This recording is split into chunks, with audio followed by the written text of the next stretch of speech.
ফিলিস্তিনি ইসরায়েলের পতাকা ঠোকরাতে ঠোকরাতে ছিঁড়ে ফেলে দিল একটি কাক।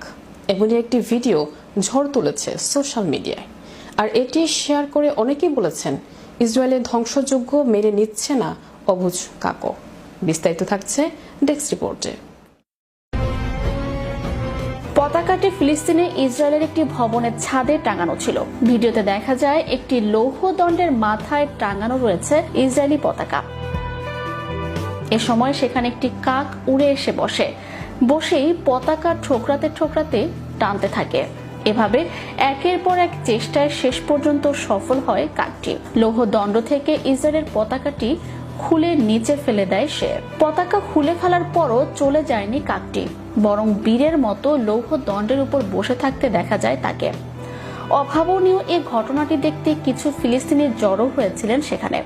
কাকটি তার মিশনে পাশ করার পরপরই উচ্ছ্বাসে ফেটে পড়েন তারা।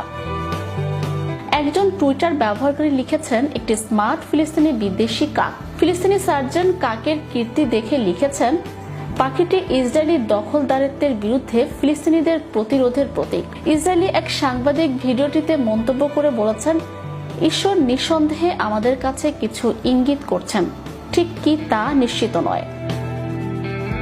অবশ্য পশু পাখিদের ইসরায়েলি পতাকা টেনে খুলে ফেলার ঘটনা এটাই প্রথম নয়। কাকের ভাইরাল পোস্টের পরিপ্রেক্ষিতে আরো অনেকেই অতীতে বিভিন্ন প্রাণী ইসরায়েলি পতাকা খুলে বা ছিঁড়ে ফেলার ভিডিও শেয়ার করেছেন। 1967 সালে ইসরায়েলের পশ্চিম তীর দখল করে। ফিলিস্তিনিরা এটিকে ভবিষ্যতের স্বাধীন রাষ্ট্রের মূল ভূখণ্ড হিসেবে মনে করে। অনলাইনে ভাইরাল এই ভিডিওটি নিয়ে অনেক নেটিজেন মজা করেছেন। আবার অনেকে বলছেন, এই ঘটনার মাধ্যমে কাকটি সম্ভবত শিক্ষা দিতে চেয়েছে আমাদের সবাইকে। একজন নেটিজেন মন্তব্য করেছেন, একটি ইহুদি বিরোধী বুদ্ধিমান ফিলিস্তিনি কাক ফিলিস্তিনের গাজায় 2023 সালের 7 অক্টোবর থেকে নির্বিচার ও নৃশংস হামলা চালাচ্ছে ইসরায়েল। এতে এ পর্যন্ত প্রায় 51,000 ফিলিস্তিনি নিহত হয়েছেন, যাদের বেশিরভাগ শিশু ও নারী। 1948 সালে যেভাবে ফিলিস্তিনিদের উচ্ছেদ করে ইসরায়েল রাষ্ট্র প্রতিষ্ঠা করা হয়েছিল, এবারও ঠিক সেভাবে গাজা থেকে ফিলিস্তিনিদের উচ্ছেদের ষড়যন্ত্র চলছে।